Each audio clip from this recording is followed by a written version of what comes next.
हरि ओम् नमः सर्वेभ्यः।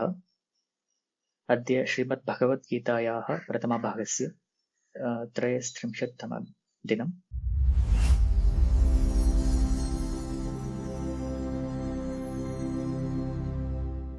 अस्तु, द्वितीयाध्यायस्य 17 श्लोकः। अविनाशि तु तद्विद्धि येन सर्वमिदं ततं विनाशम् अव्ययस्यास्य न कश्चित् कर्तुमर्हति। अत्र पदच्छेदः। अविनाशि तु तत् विद्धि येन सर्वम् इदं ततं विनाशम् अव्ययस्य अस्य न कश्चित् कर्तुम् अर्हति। सर्वम् इदं ततम् इत्यत्र अनुस्वारसन्धिः, पुनः अव्ययस्य अस्य इत्यत्र सवर्णदीर्घसन्धिः। पुनः पदार्थं पश्यामः चेत् पदपरिचये तत्र अविनाशि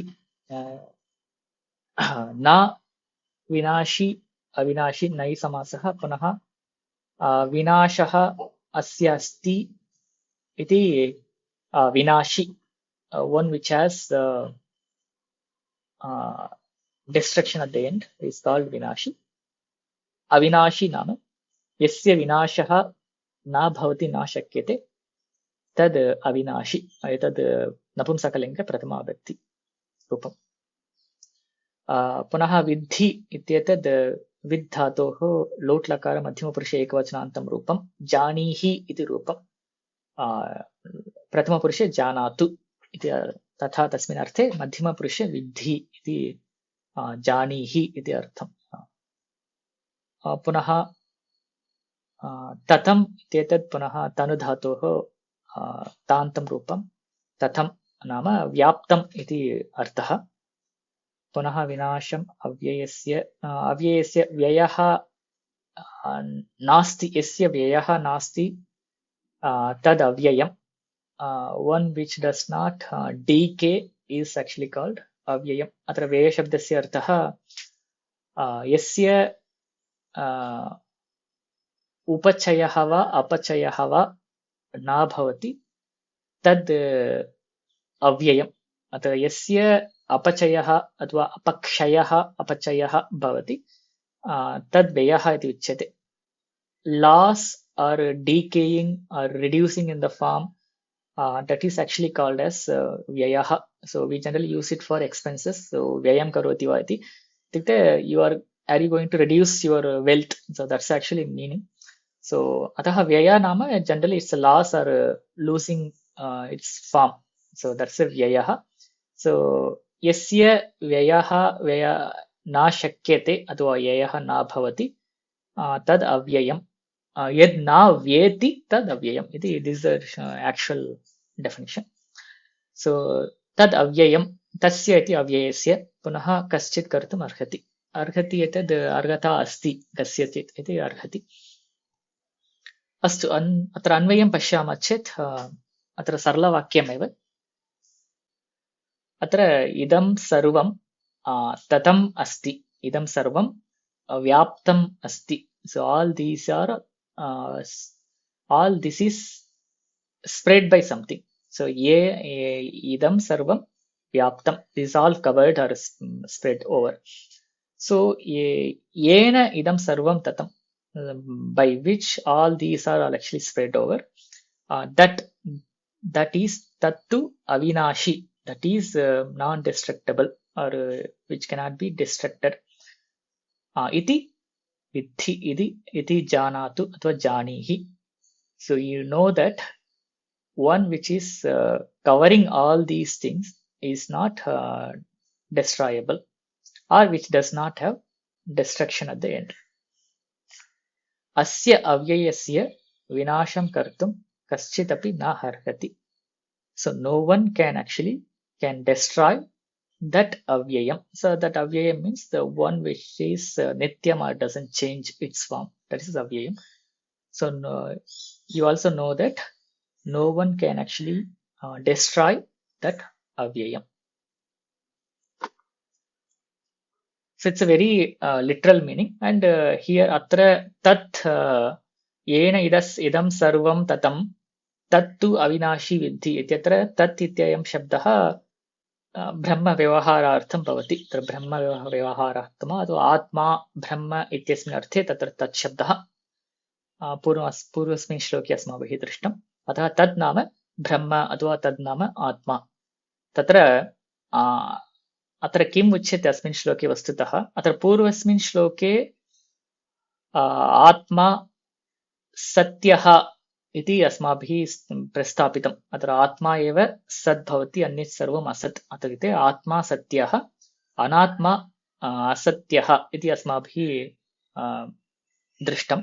अत्र किम् उच्यते? आत्मनः अन्यः स्वभावः अत्र उच्यते। किम्? सर्वेषु वस्तुषु च आत्मा व्याप्नोति इति तत्र उच्यते। अत्र किम्? सर्वमपि इदम् आत्मना व्याप्तम् इति अत्र भावः। इत्युक्ते सर्वेषु अपि आत्मा अस्ति इति अत्र भावः। अत्र व्याप्तम् इति कारणेन एतत् सर्वम् अत्र इदम् इत्यनेन अत्र जगत् इति उच्यते। जगत् अथवा अनात्मा इति अत्र स्वीकर्तुं शक्यते। अत्र यत्र यत्र अनात्मा इति उच्यते, अद्वैतसम्प्रदाये अनात्मा नाम सर्वमपि अनात्मा एव भवति। यद् आत्मा नास्ति तत् सर्वम् अनात्मा एव। परन्तु अन्येषु सम्प्रदायेषु अनात्मा नाम शरीरमेव अनात्मा भवति। यतः अन्यस्य जगत् इति पृथक् नाम भवति, प्रकृतिः एवं पृथक् नामानि भवन्ति। वस्तुतः सर्वत्र अपि अनात्मा नाम शरीरं, परन्तु अद्वैतसम्प्रदाये अनात्मा नाम जगदपि अनात्मा एव भवति। अतः इदम् इत्यनेन अत्र अनात्मा अनात्मनः बोधः वा अथवा जगतः बोधः वा शक्यते। So idam means one which is not atma, that is idam here. So that means the entire jagat, our body, including our body, the entire jagat is idam. Atra idam sarvam tatam, all these is pervaded by that, and that is avinashi. So, and that is nothing but the atma. The atma pervades everywhere. So tatha atra uchyate. Atra ekam jnatavyam. अत्र ततम् इत्यनेन तत्सर्वं व्याप्तम् इति ज्ञायते। पूर्वम् अस्यामेव कक्षायां कश्चन प्रश्नः आगतः, आत्मा कुत्र अस्ति इति। हृत्स्थाने अस्ति वा, मस्तके अस्ति वा, शरीरे कुत्र अस्ति आत्मा इति। अत्र अस्य उत्तरम् इदमेव। अत्र सर्वत्र आत्मा व्याप्नोति इत्येव तत्र भावः। अतः सर्वत्र अपि आत्मा अस्ति इति अस्माभिः स्वीकरणीयम्। अत्र पुनः यद् व्याप्नोति तद् व्यापकम्, यद् व्याप्यते तद् व्याप्यम्। सो अवगम्यते इति मन्ये। सो one which pervades is व्यापकः or व्यापकम्, one which is pervaded is व्याप्यम्। सत्र इदं सर्वम् अपि व्याप्यं भवति, तद् व्यापकं भवति। सत्र व्यापकभावः वर्तते। प्रथमं तद् वयं जानीमः। ततः परम् अत्र अविनाशी इत्येतद् अस्माभिः दृष्टं। पूर्वमेव अत्र आत्मनः नित्यत्वात् तस्य नाशः न भवति। अथवा त्रिषु कालेषु अपि आत्मा वर्तते इति कारणेन तस्य नाशः न भवति। अतः सः आत्मा अविनाशी भवति इति अस्माभिः दृष्टम्। अतः there is no explanation needed. अत्र ततम् इत्यत्र एव तत्र व्यापकभावः अस्ति इति वयं जानीमः अधुना।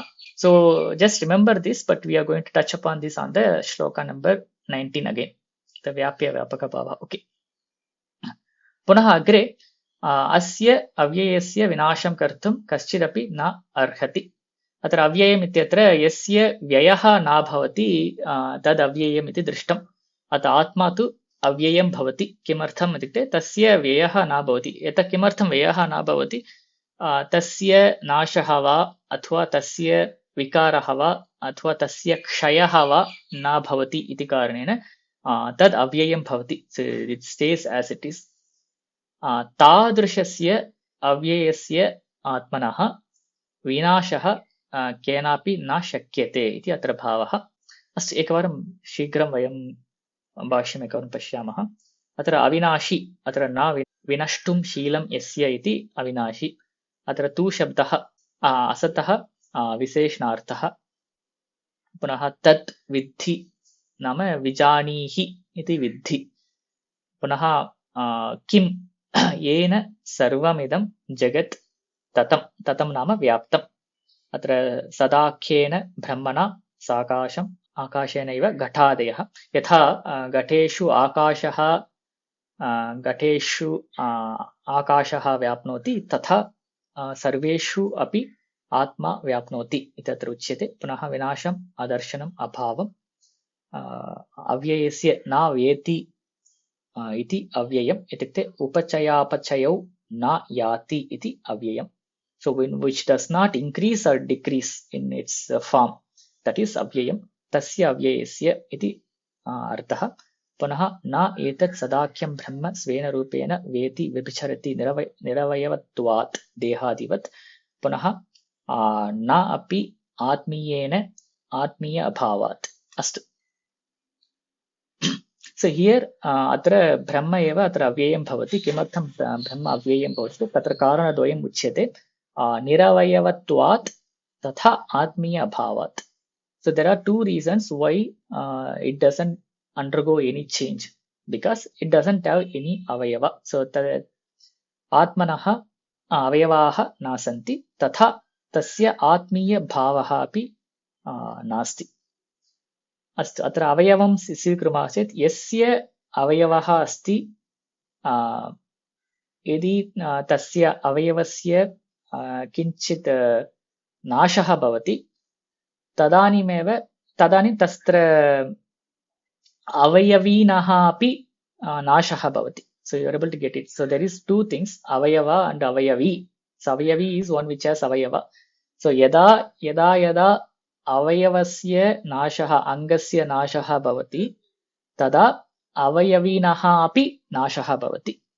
So if we have our hand and legs and all avayavas, so if we have any damage to any of our angams, it is the damage for us as well.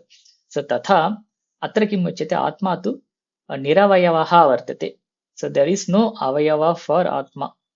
So any damage that happens to jagat or anything, that doesn't actually affect atma. So because it's a niravayava, because it has avayava, only it can get damaged only if it has avayavas, and avayava undergoes some pressure or pain, then it get damages. So as it is niravayava, so there is no vaya happens in the atma, so it is avyayam. And again another example, another one is astu avayavaha na bhavati, parantu there is a possession, there is a atmiya swabhavaha bhavet khalu. सर्वेषु वस्तुषु यदि आत्मीय स्वभावः भवति, यदि तादृशेषु वस्तुषु यदि कश्चन नाशः जायते, तदानीम् आत्मनः नाशः शक्यते चेत् तथापि न भवति, यतः आत्मनः आत्मीय स्वभावः अपि नास्ति, अत्र आत्मीय भावः अपि आत्मनः नास्ति. So Atma doesn't think this is mine and that is mine. So there is no such bhava called Atmiya bhava. And in that case, if something happens to anything, right, so it doesn't actually affect Atma. So that way, Atma is avyayam. अत्र किम् उच्यते, अस्माभिः सर्वदा एतद् अनुभूयते, अस्माकम् अङ्गेषु यदि क्षयः किञ्चित् जायते, तदानीम् अस्माकमपि क्षयः जातः एव भासते. तथैव यदि अस्माकम् आत्मीयता कुत्रचित् भवति चेत्, तत्र यदि नाशः किमपि भवति चेत् अस्मासु अपि नाशः भवति इव भासते. सो तादृश भावना अत्र आत्मनः न विद्यते, यतः आत्मा निरवयवः वर्तते, तथा आत्मीयभावः अपि आत्मनः नास्ति, अतः आत्मा अव्ययं वर्तते इति अत्र उच्यते. तथैव अग्रे यथा उदाहरणमत्र उच्यते, यथा देवदत्तो धनहान्या वेति न तु एवं ब्रह्म वेति. अत्र देवदत्तः कश्चन, देवदत्तस्य धनहरणेन देवदत्तः यथा वेति, Devadatta gets disturbed because of his money gets lost. That way, the Brahma doesn't get disturbed because he doesn't have any atmiya bhava. So atra devadattasya atmiya bhavah dhane vidyate. यदि धनस्य नाशः यदा जायते तदानीं देवदत्तः व्येति, तथा ब्रह्म न व्येति इति अत्र भावः. पुनः अतः अव्ययस्य अस्य ब्रह्मणः विनाशं न कश्चित् कर्तुम् अर्हति. So nobody can actually destroy the such a avyayam, and na kaschit atmanam vinashayitum shaknoti. Nobody can actually, it's the same in a saralartha. Atra ishvaro api, so even the ishvara himself cannot destroy the atma. Kimartham iti pruchhama chet atma hi brahma swatmani cha kriya virodhat, because ishvara himself is atma. The atma is now no different than the ishvara, so in that way ishvara cannot kill himself because kriya virodhat, because ishvaraha or atma is akarta. So atma cannot do any job, it's akarta. We are going to see it in the later. So because atma is akarta, how can ishvara, who is atma, can kill atma himself? If he kills it, he becomes karta. So atma cannot be a karta. So tatha atra uchyate atma hi brahma swatmani cha kriya virodhat. So in short, the summary is there are 2 points here they are trying to establish. One is atma sarvagataha. So sarvatra atma vyapnoti iti atma sarvagataha, anatma alpagataha. So this is one point they are trying to establish in the first point. And second is atma avyayam vartate, anatma anavyayam vartate. So atma is avyayam and anatma is anavyayam, and atma avinashi and anatma vinashi. So these are the important things we are going to take away from here. So that is all for today. Thank you all for watching this video online. If you have any questions or feedback, you can post them in the comment section below. You have a feedback form as well in the description. You can fill that feedback form if you want to share anything. Please share this with your friends and interested people. Let us meet in the next session. Dhanyavadaha.